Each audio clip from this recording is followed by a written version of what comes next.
Bonjour, merci d'être là. Il est 10 heures, je vous propose de commencer pour ne pas prendre de retard sur cette première partie du cours d'aujourd'hui qui portera sur les familles. Voilà, je l'ai appelé une affaire de famille, héritage et transmission psychologique. Un thème dont on aurait pu probablement faire une série de cours à part entière. Voilà, donc aujourd'hui, ce sera vraiment un survol des thématiques qui concernent les transmissions familiales autour de la santé mentale et des troubles psychiatriques. Dans la première partie, je vous parlerai de l'épidémiologie et de ce qu'on sait du rôle de différents types de mécanismes dans la transmission ou pas des troubles psychiatriques. Et dans la deuxième partie, Cynthia Marie-Claire, qui est directeur de recherche au CNRS et biologiste, parlera plus particulièrement des questions d'épigénétique et de ce qu'on sait aujourd'hui de l'épigénétique de la transmission du trouble bipolaire et aussi des facteurs épigénétiques qui influent sur l'efficacité des traitements. Donc un pan un peu spécifique de la recherche dans ce domaine. Mais moi, ce dont je vais vous parler aujourd'hui, c'est donc le lien entre différents aspects des familles, ce qui se passe dans les familles et la santé mentale. Si vous voulez, on va essayer de répondre à une question qui peut sembler relativement simple et qui est est-ce que la santé mentale se transmet dans les familles ? Alors si je vous le demande comme ça, vous avez sans doute une idée, bien sûr, basée sur plein d'éléments différents, scientifiques et un peu moins scientifiques. Voilà, on verra si à la fin de cette heure, la réponse qu'on peut y apporter tous ensemble est aussi claire et nette qu'à 10h01.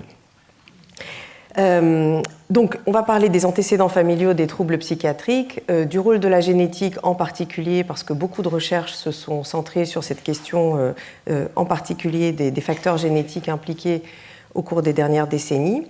On va aussi parler de ce qui se passe et ce qui passe dans les familles en dehors de la génétique, et puis aborder rapidement comment accompagner les familles touchées par les troubles psychiques. Alors pour commencer, j'aimerais faire un petit pas de côté historique et littéraire pour vous parler d'une famille que vous connaissez peut-être ou dont vous avez en tout cas entendu parler, les Rougon-Macquart, qui ont été décrits par Émile Zola à la fin du XIXe siècle et qui sont peut-être un exemple, un peu un archétype de famille cumulant un certain nombre de difficultés psychiques, sociales, que Émile Zola a cherché à décrire de la manière la plus réaliste, naturaliste possible. Et d'ailleurs, vous savez peut-être qu'il s'est beaucoup appuyé sur les travaux de Claude Bernard, qui était médecin et professeur ici au Collège de France, pour essayer de réfléchir à l'hérédité au sein des familles. Donc très rapidement, les Rougon-Macquart, c'est 20 romans qu'il a écrits sur des dizaines d'années, mais là, je voulais juste mettre un tout petit focus sur une mère et ses 3 enfants. Donc Gervaise Macquart, dont il est dit dans l'Assommoir qu'elle a été conçue dans l'ivresse, elle est elle-même alcoolique. Elle porte les traces physiques des sévices que lui a infligé son père. Elle se marie d'abord avec Lantier et puis avec Coupeau, qui sont tous les deux alcooliques eux aussi. Et elle meurt pauvre et ivre, dans le dénuement le plus complet. Ces 3 enfants ont des destins tragiques. Donc, premièrement, Jacques Lantier, qui n'est peut-être pas le plus connu, qui est le héros de La Bête humaine, et qui lui aussi est alcoolique, et à la fin du roman finit par assassiner la femme qu'il aime. Nana, qui est donc la seule fille, qui se prostitue, meurt dans la pauvreté de la petite Vérole en ayant échoué dans les différentes choses qu'elle a essayé de faire au cours de sa vie.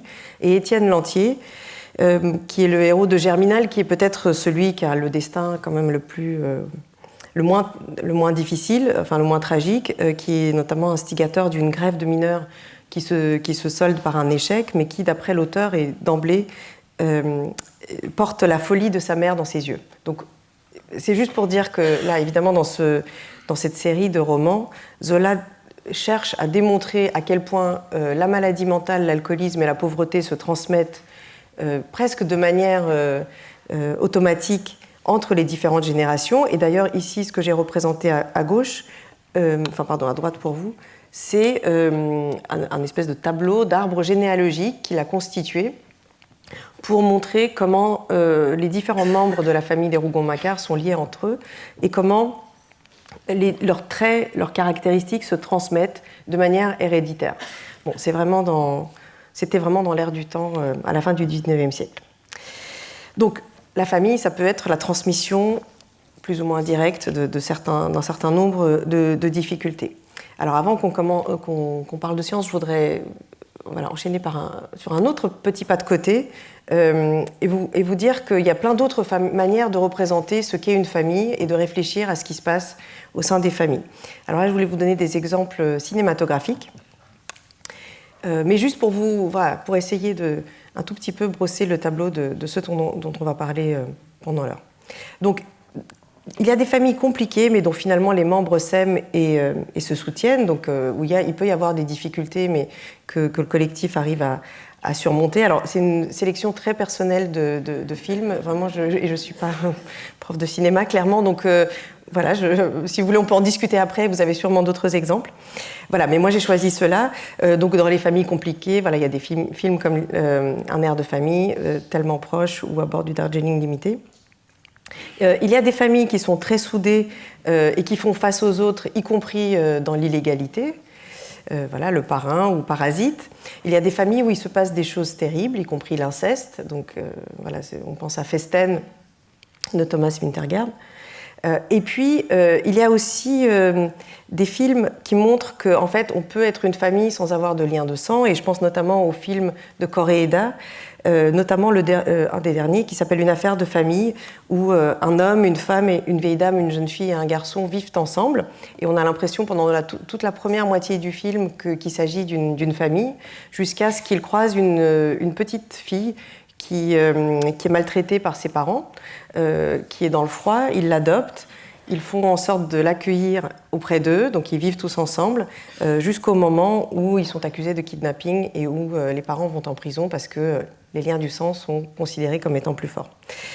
Voilà. Alors, ces films n'abordent pas directement les liens entre la famille et la santé mentale, mais je pense qu'ils posent des questions sur justement ce que sont les liens de sang, leur rôle, leur place, ce que ça veut dire vivre ensemble, ce que sont des habitudes communes aussi, qui peuvent évidemment être partagées au sein des familles, et que toutes ces représentations interrogent ce qu'est une famille. Alors d'ailleurs, on peut peut-être commencer par une définition. Donc je vous propose celle du dictionnaire de l'Académie française. Qu'est-ce qu'une famille? Alors le mot vient du latin famulus, serviteur, et faisait initialement référence à l'ensemble des esclaves de la maison, donc l'ensemble des personnes qui vivaient sous le même toit. Donc on est plutôt dans le vivre ensemble que dans les liens de sang. Par extension, donc la famille, c'est une communauté de personnes vivant généralement sous le même toit, composée du père, de la mère et des enfants. Donc c'est peut-être la définition qu'on va le plus utiliser au cours de cette présentation. Mais c'est aussi l'ensemble des personnes parentes, comprenant, outre les descendants, les ascendants et les collatéraux, des personnes de la famille éloignée, des personnes qui sont un tout petit peu plus loin de nous. Et puis, on pense là aussi aux lignées, aux suites d'individus descendants des mêmes ancêtres. Donc là, on a quand même clairement la notion de transmission génétique qui apparaît. Voilà. Bon, alors qu'est-ce que... voilà les définitions, les différentes définitions. Ce dont je vais vous parler principalement, ce sont les liens entre la santé mentale des parents, très souvent la mère, alors à la fois pour des raisons théoriques mais aussi pratiques, c'est souvent les mères qui ont été étudiées, et les effets des problèmes de santé mentale des parents sur les enfants et ce qu'on peut en comprendre en termes de mécanismes. Alors pour commencer, j'aimerais citer les travaux de ma collègue Judith van der Waarden, qui travaille dans la même équipe que moi et qui s'intéresse plus particulièrement au lien entre la dépression des femmes, notamment en période périnatale, et la santé mentale des enfants. Judith van der Waarden a travaillé à partir des données d'une cohorte française qui s'appelle la cohorte Eden et qui a inclus un peu plus de 1000 familles qui ont été suivies depuis le suivi de grossesse des mères jusqu'à aujourd'hui. Donc les enfants ont maintenant presque 18 ans et font toujours l'objet d'un suivi épidémiologique. Et à partir de ces données, elle a étudié les trajectoires de dépression des mères en période périnatale. Donc, pour la plupart des femmes n'y a pas de problème de santé mentale. Je devrais dire d'abord que la période périnatale, donc la grossesse et la période du postpartum, sont des périodes à risque en termes de santé mentale. Si en temps normal, environ 10% des femmes ont des symptômes de dépression, dans l'année qui entoure la naissance d'un enfant, c'est plutôt autour de 20%. Une femme sur 5 a des problèmes psychologiques, et donc on sait que c'est une période à risque. Bon, néanmoins, la plupart des femmes, la plupart des femmes n'ont pas de problème de dépression, 62% dans cet échantillon.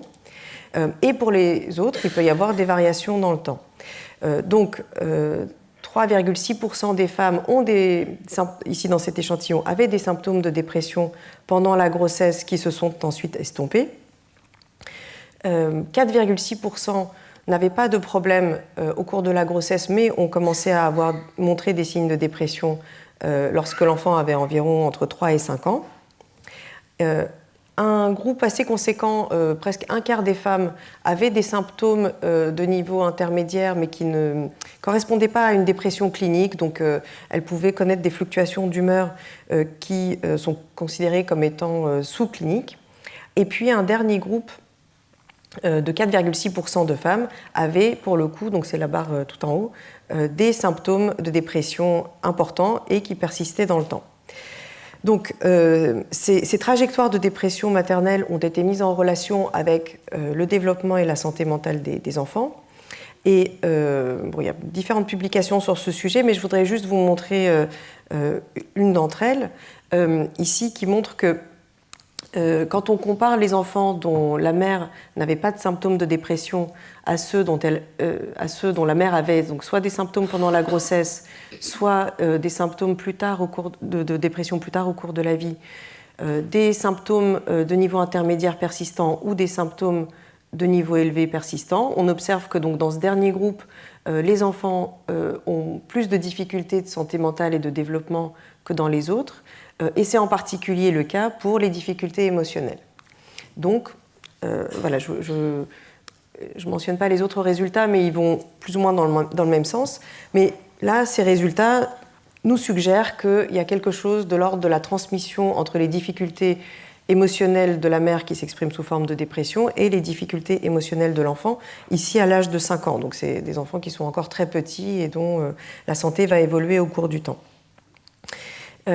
Alors, ce type de résultat a donné lieu à beaucoup d'hypothèses sur, plus précisément, le rôle de facteurs génétiques.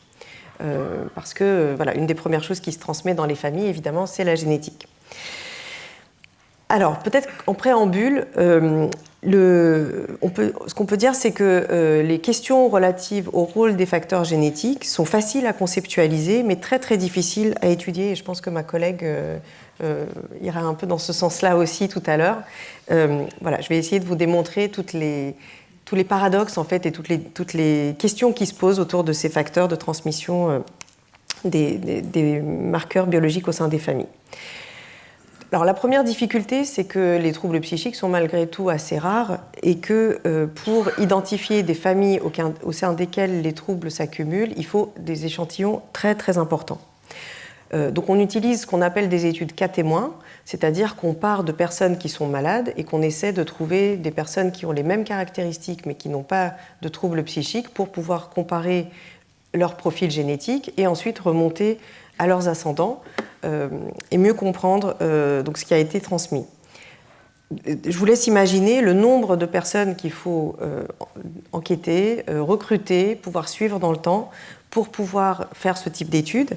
Comme c'est difficile de recruter des personnes qui ont des troubles psychiques et de pouvoir étudier leur famille, en fait, ce qui se passe dans ces études génétiques, c'est qu'on agrège des données provenant de différents pays, de différentes périodes, pour constituer des échantillons qui sont de plusieurs milliers, voire dizaines de milliers de personnes. Et donc, ce qui se passe quand on fait ça, quand on agrège des données de différentes études, c'est que forcément, on induit des biais de mesure, des difficultés d'évaluation des troubles, sachant que les problèmes de santé mentale sont déjà difficiles à évaluer au départ. Voilà, donc ça c'est une première difficulté. Néanmoins, ces études existent et elles nous apportent évidemment des enseignements intéressants pour mieux comprendre dans quelle proportion est-ce que avoir un parent, deux parents, parfois plus, quand on remonte à la troisième génération, atteint de troubles psychiques induit un risque augmenté chez les descendants. Alors, donc je vais vous montrer voilà, quelques résultats très généraux provenant de ce type d'études, qui sont donc basées sur des normes consortia de personnes atteintes de troubles psychiatriques. Il y a d'abord une première manière d'essayer d'estimer dans quelle mesure est-ce que les troubles psychiques se transmettent dans les familles. La première manière de faire, c'est ici de calculer de manière assez simple la prévalence d'un trouble dans un groupe de personnes et d'estimer ensuite la prévalence de ce même trouble chez les enfants qui ont un parent, restons juste à la deuxième génération, un parent ou deux parents touchés par ce trouble. Donc si on prend ici par exemple la schizophrénie comme exemple, vous voyez que environ 1% des personnes dans la population générale souffrent d'un trouble schizophrénique. Les enfants dont un parent souffre de schizophrénie ont une probabilité ont un risque de 7%, ont une prévalence de 7% d'être eux-mêmes schizophrènes, ce qui nous dit que par rapport à la population générale, le risque de schizophrénie chez les enfants qui ont des antécédents familiaux de schizophrénie est multiplié par 7. D'accord ? On peut calculer ça pour différents troubles. Ici, pour la dépression, par exemple, vous voyez qu'en population générale, le taux de dépression est d'environ alors c'est en moyenne dans différents pays, c'est environ c'est un risque vie entière. Donc il est d'environ 13%. Il est à peu près de peut-être 15%. Il est à peu près de 22-23% chez les enfants dont un des parents a eu un trouble dépressif au cours de sa vie. Donc ici, on estime que le risque relatif chez les enfants dont les parents ont des troubles dépressifs est 1,5. Il est augmenté de 50% par rapport à la population générale. D'accord ? Donc l'idée, c'est de dire que chez les enfants dont les parents sont atteints de troubles psychiques, le risque relatif de maladie est augmenté. Ça, voilà, on ne peut pas le nier. Ce qui pourrait en partie être lié à des facteurs génétiques.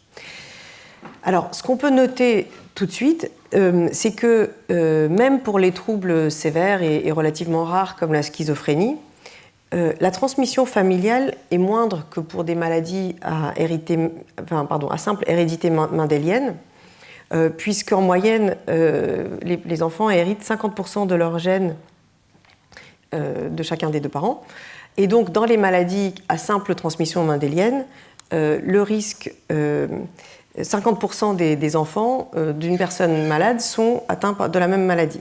Voilà, encore une fois, je pense que ma collègue pourra revenir plus en détail sur ces questions un peu plus précises de transmission. Donc, ce que nous disent tout de suite ces résultats, c'est que, y compris dans des maladies graves bien identifiées, il n'existe pas un seul gène transmettant la maladie, il y a forcément multiples gènes qui sont impliqués, puisque le risque chez les enfants de personnes atteintes est inférieur à 50%. Il y a un autre problème, ou en tout cas une autre difficulté peut-être dans ce domaine, c'est que si plusieurs gènes peuvent influer sur le risque d'une maladie, on sait aussi que les mêmes gènes peuvent influer sur le risque de différentes maladies. Ici, par exemple, on voit que les gènes qui sont associés au risque de dépression sont aussi associés au risque de troubles bipolaires, de troubles du comportement compulsif et de schizophrénie. Les gènes entre la dépression et les troubles anxieux sont aussi en grande partie partagés. Voilà, donc il y a peut-être une transmission familiale, mais les gènes directement impliqués sont multiples. Ils peuvent aussi être associés à différents types de ce qu'on appelle phénotypes, c'est-à-dire manifestations de troubles psychiques. Voilà. Et malheureusement, les choses sont déjà d'emblée un tout petit peu plus compliquées qu'on aurait pu le penser. Alors, depuis que le génome humain a été décodé en 2003 plutôt, on sait que même pour des maladies graves et bien caractérisées, la contribution directe des facteurs génétiques est relativement faible.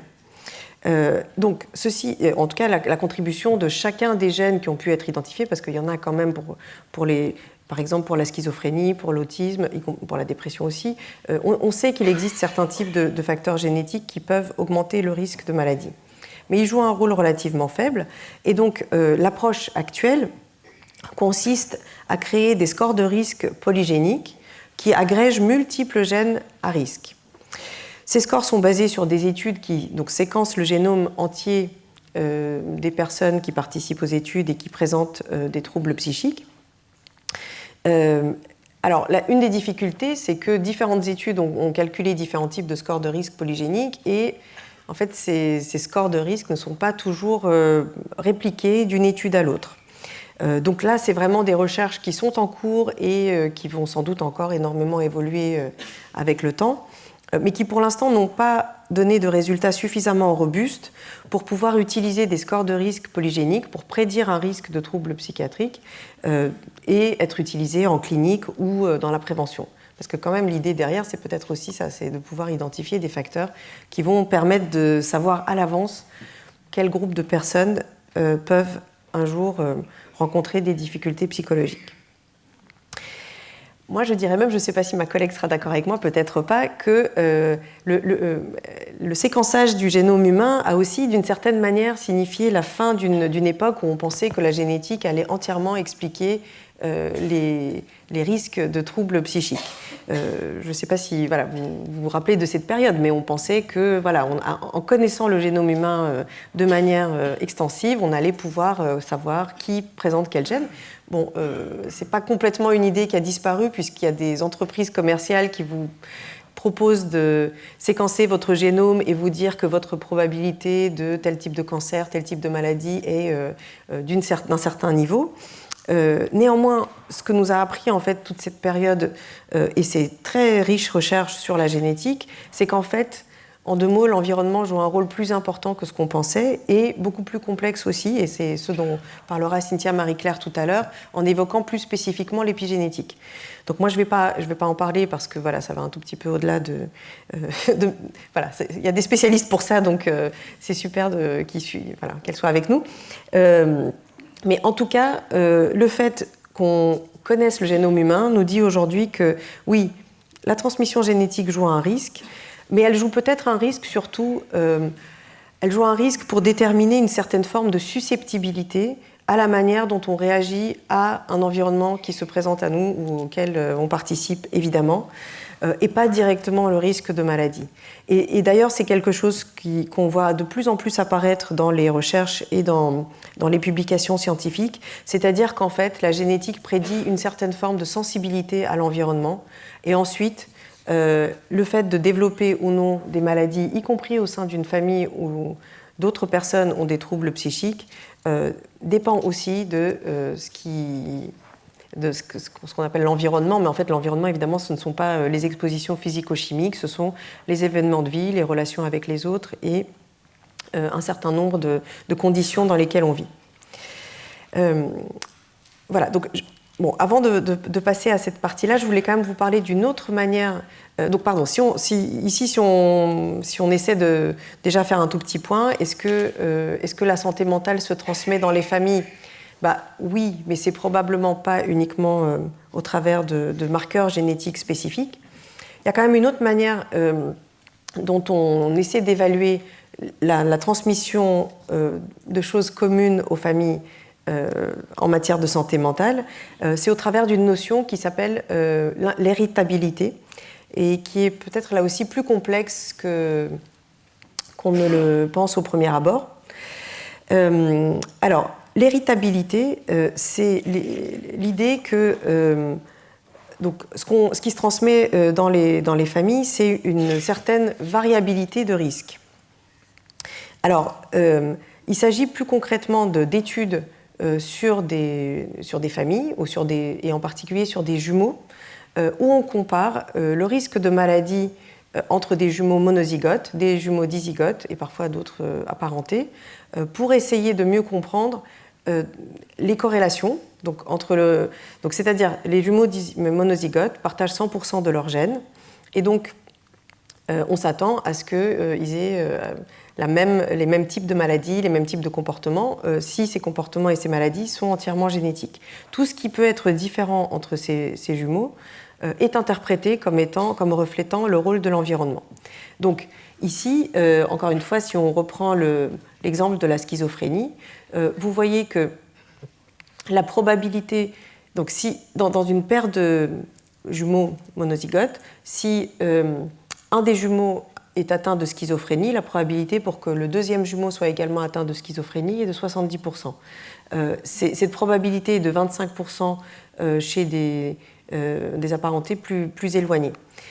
Pour la dépression, par exemple, vous voyez que si dans une paire de jumeaux monozygotes, si un jumeau est atteint de dépression, la probabilité pour que le deuxième soit atteint de dépression également est de 25%.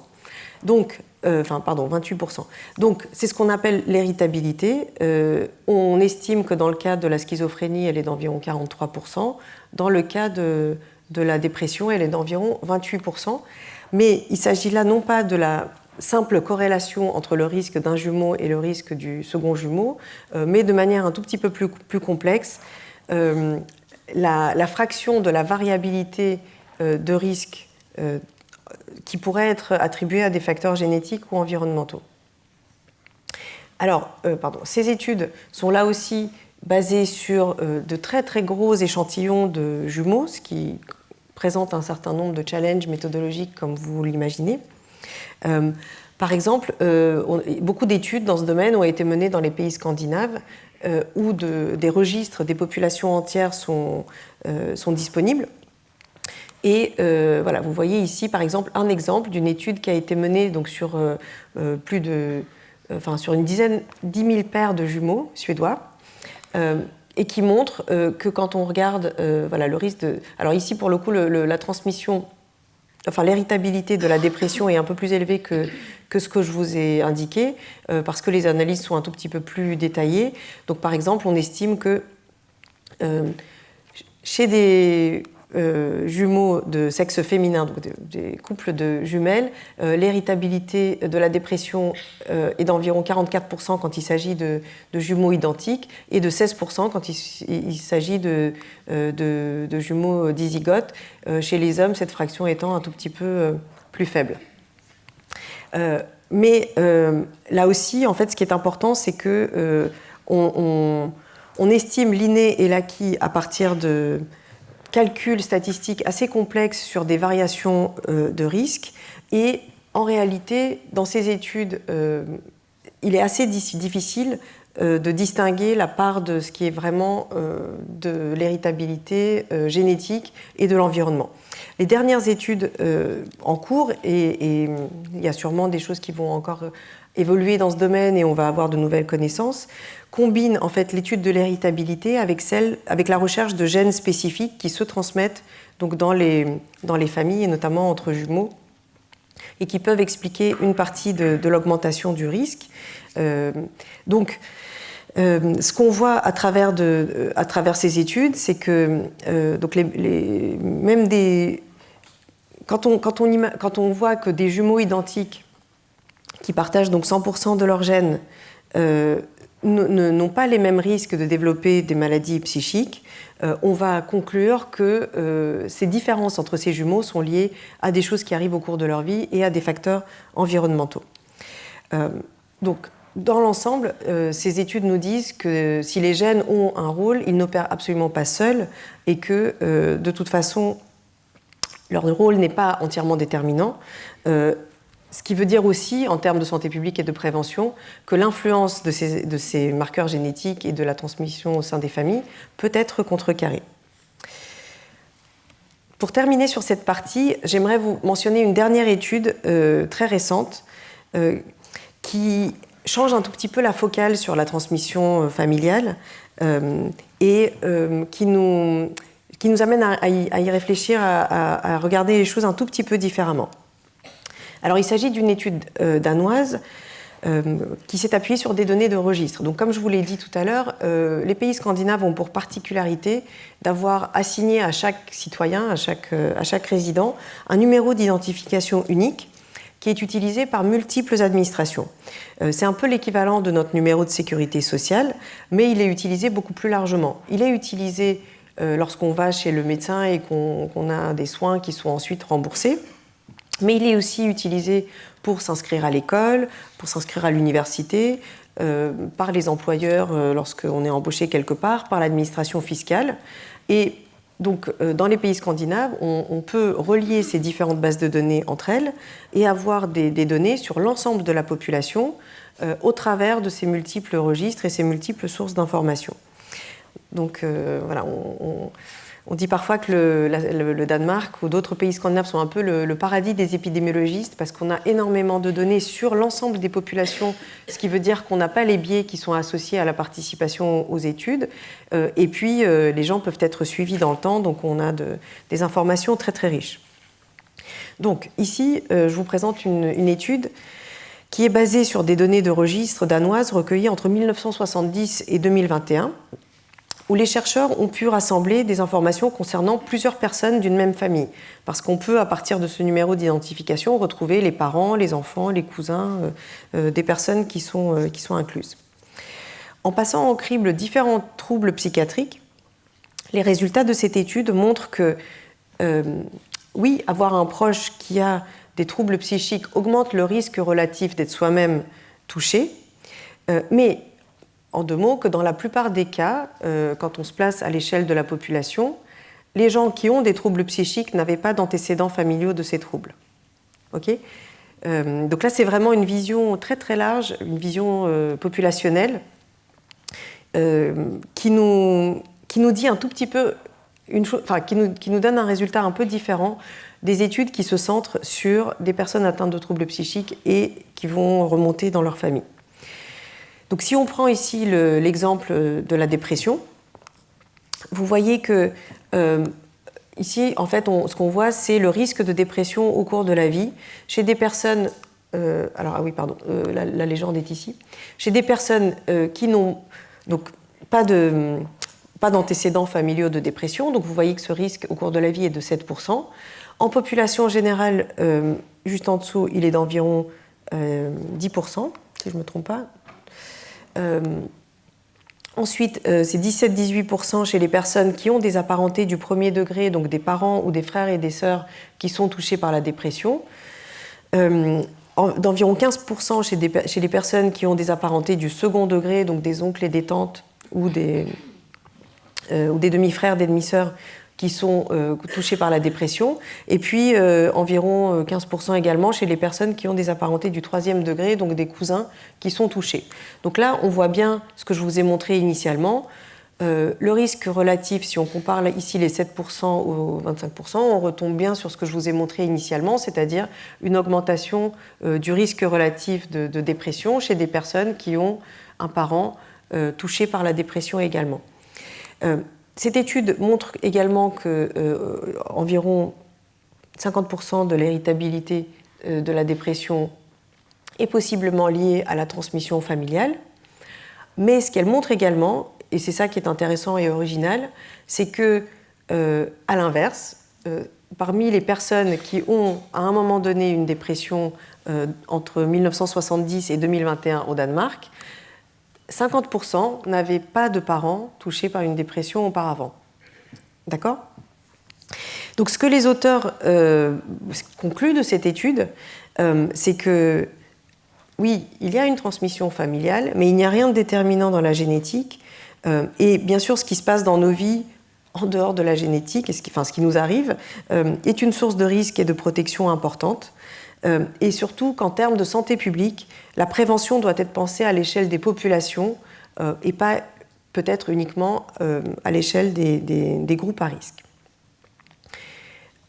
Donc, est-ce que la génétique peut expliquer ce qui se passe dans les familles ? Évidemment non, puisqu'il se passe et il passe énormément d'autres choses que les gènes, et en particulier des éléments qui peuvent aussi avoir des effets sur la santé mentale.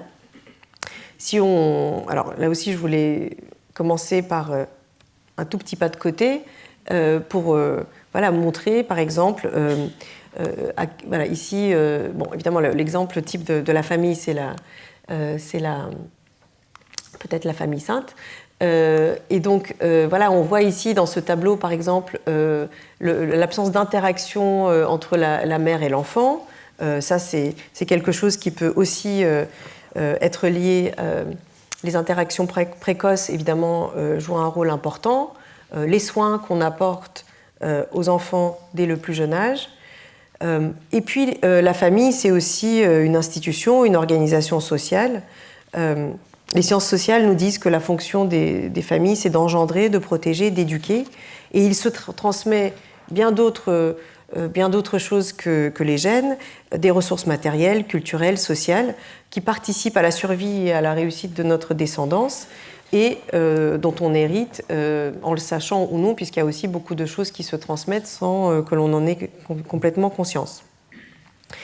Du point de vue psychologique, puisqu'il s'agit ici de transmission des questions de santé mentale, la famille est le premier lieu de socialisation où se tissent donc les premiers liens avec la mère, et s'ils sont défaillants pour différentes raisons, mais notamment parce que la mère a des difficultés psychologiques, ils peuvent influencer la manière dont se développe l'enfant et la manière dont il créera ensuite des liens avec d'autres personnes au cours de sa vie. On a parlé des figures d'attachement la semaine dernière. Voilà. Ici, ce qu'a représenté Botticelli.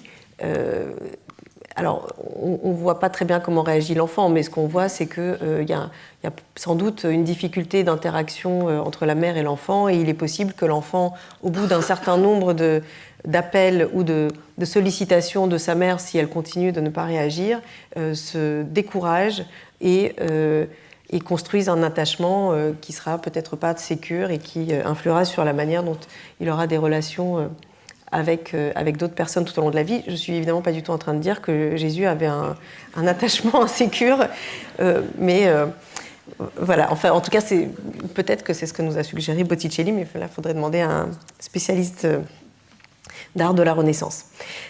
Bon, quoi qu'il arrive, donc d'un point de vue psychologique, les relations au sein de la famille, et notamment avec les mères, mais aussi avec les pères, sont très importantes pour définir les profils psychologiques tout au long de la vie.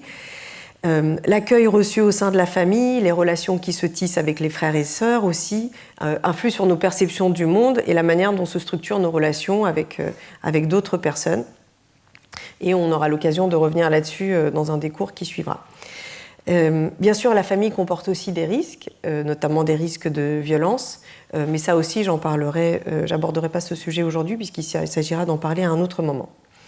Et donc, il existe aussi des études qui cherchent à quantifier la manière dont les interactions au sein des familles et puis les ressources qu'on peut se transmettre ou qui peuvent se transmettre des parents aux enfants influent sur le risque de transmission intergénérationnelle des problèmes de santé mentale. Ici,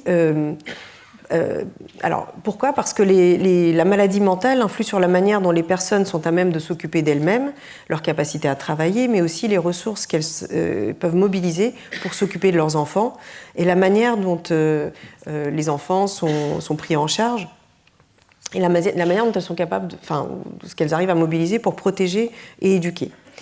Les enfants qui grandissent avec des parents qui ont des troubles psychiques sont soumis à différentes formes de stress et aussi ils font face à des adultes qui ont moins de ressources pour faire face à toutes ces sources de stress. Et donc ces mécanismes, le stress et les ressources accessibles, matérielles et psychologiques, contribuent également de manière significative à la transmission du risque des parents aux enfants. Donc ici, il s'agit d'une étude menée à Hong Kong auprès d'une centaine d'enfants souffrant de dépression et de leurs parents, et qui montre en fait le rôle prépondérant des ressources financières et de la qualité des relations entre les parents et les enfants dans les difficultés psychologiques des enfants. Une autre partie de l'étude souligne à quel point ce qui s'appelle ici le capital psychologique de la famille, c'est-à-dire la manière dont les familles, les parents en particulier, sont capables de faire face aux difficultés auxquelles ils sont confrontés, de résoudre des problèmes au quotidien,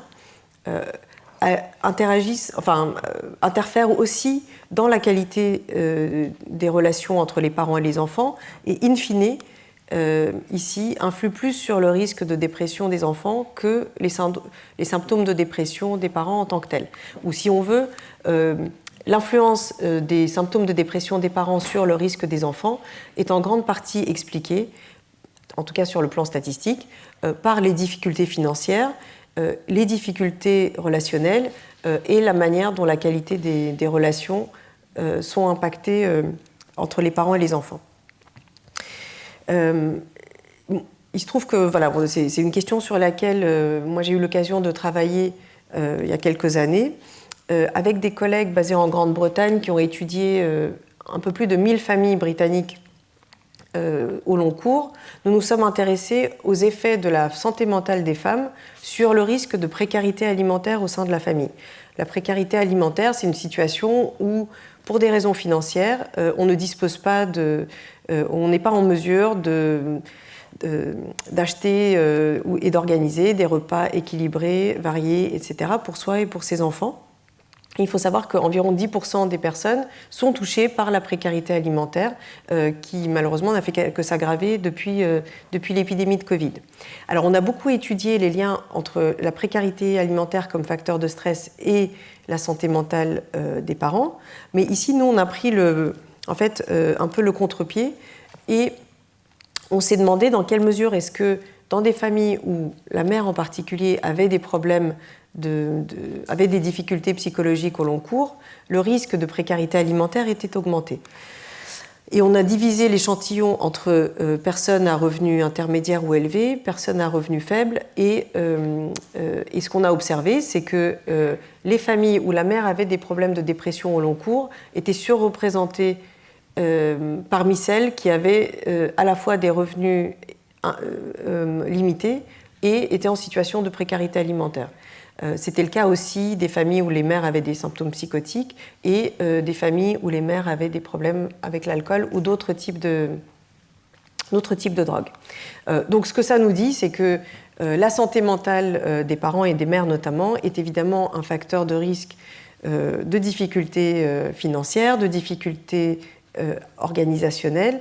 Voilà, c'est assez évident que la santé mentale induit des problèmes à s'occuper de soi et des autres au quotidien.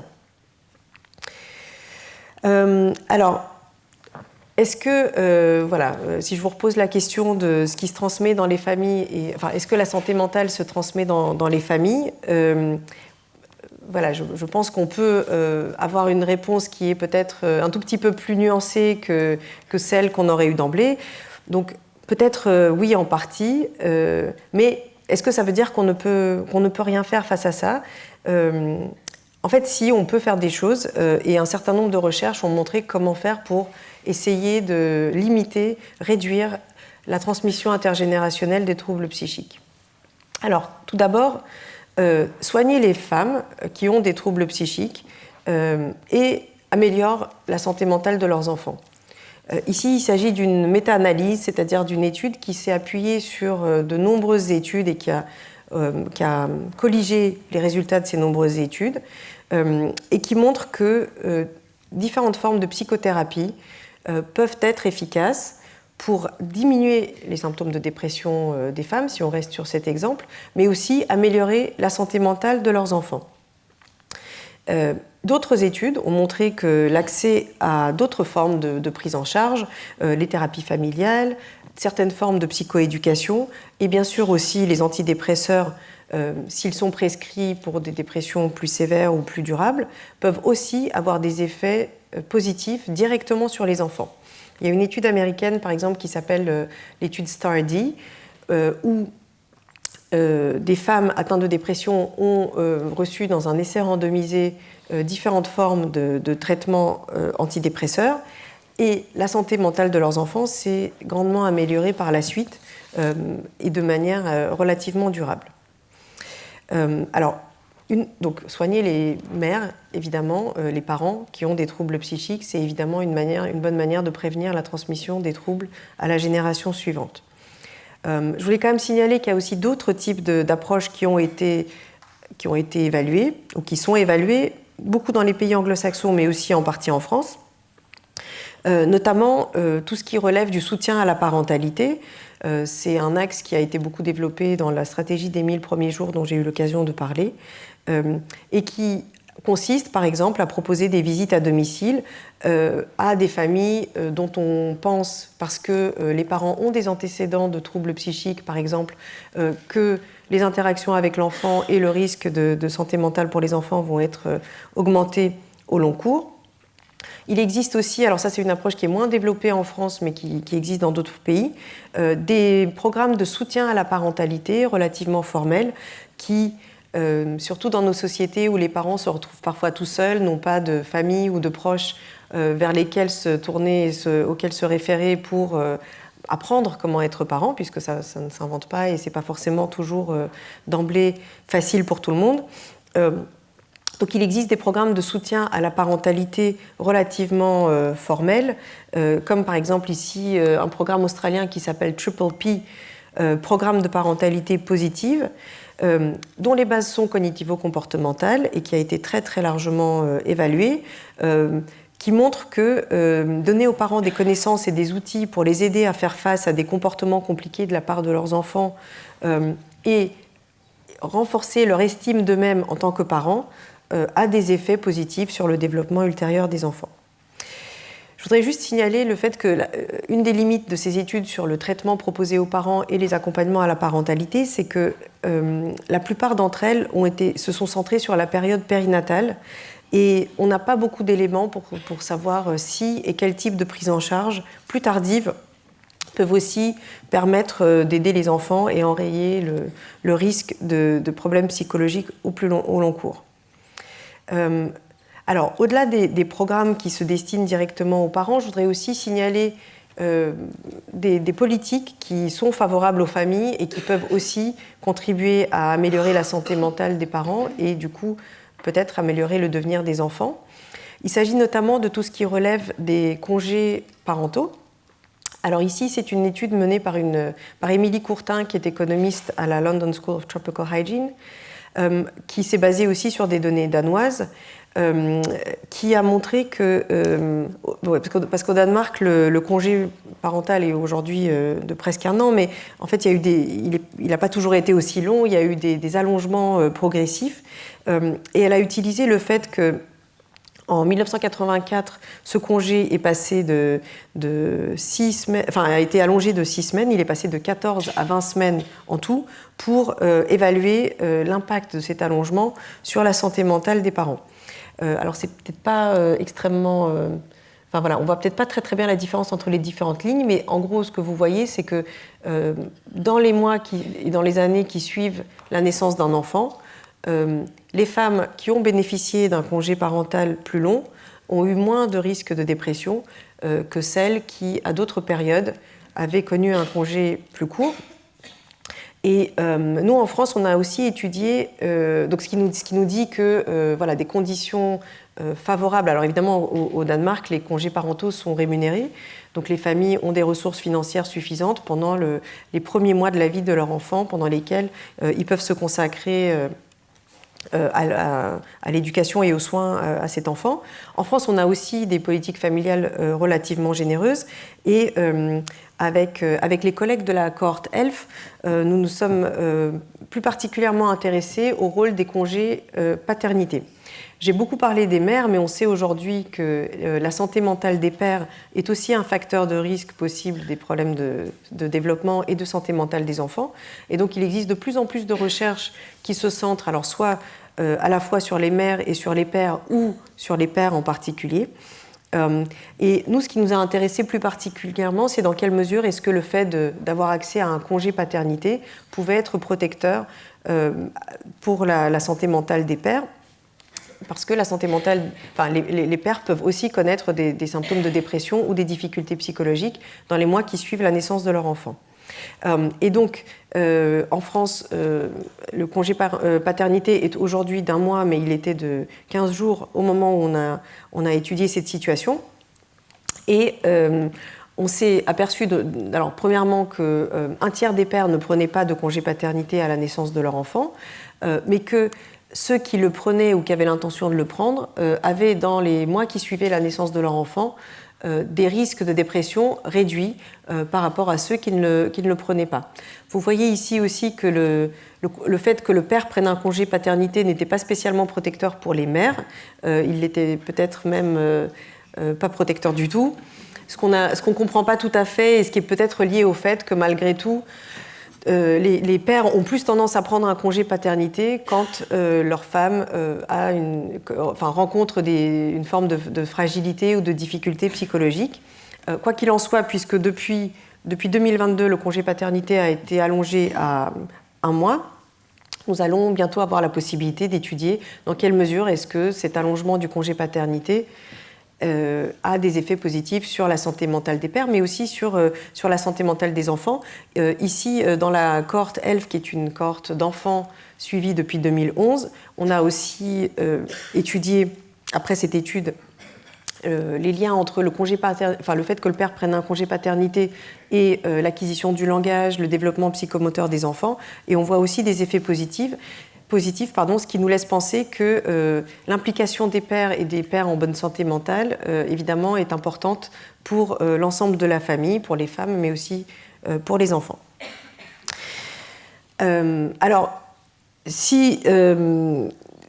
Pour conclure, ce que je voudrais dire, c'est que si je vous repose maintenant la question de est-ce que la santé mentale se transmet dans les familles, j'espère qu'au regard de l'ensemble de ces recherches, la manière dont vous répondrez à cette question est peut-être un petit peu différente, ou en tout cas, j'ai pu vous montrer que la réponse est plus compliquée qu'elle n'en a l'air d'emblée. Si je peux me permettre une réponse personnelle, je dirais oui, bien sûr, il y a une forme de transmission au sein des familles, mais c'est souvent plus complexe qu'on ne le croit. Et quoi qu'il arrive, il n'y a probablement pas de déterminisme. En fait, plus on comprend les effets de la génétique et de tout ce qui passe au niveau biologique, plus on comprend aussi l'importance de l'environnement et tout ce qui peut être fait pour briser le cycle de la transmission des problèmes psychiques au sein des familles. Et pour terminer, je voulais juste mentionner des œuvres littéraires, et là il s'agit d'un film qui est sorti récemment, qui aborde cette question de ce que la santé mentale, alors dans le cas de Delphine de Vigan, ce sont les troubles bipolaires de sa mère, et dans le cas d'Amos Oz, la dépression de sa mère également, et dans les deux cas, ces mères se sont suicidées, donc leur maladie mentale était très grave et a eu un impact très important sur leurs enfants. Mais il raconte dans ses récits, comme Romane Boringer dans son film « Dites-lui que je l'aime », à quel point peut-être avoir conscience de ces troubles des parents et réussir à les aborder peut être une voie de sortie et une manière de vivre avec et de ne pas être enfermé dans la transmission. Merci beaucoup de votre attention.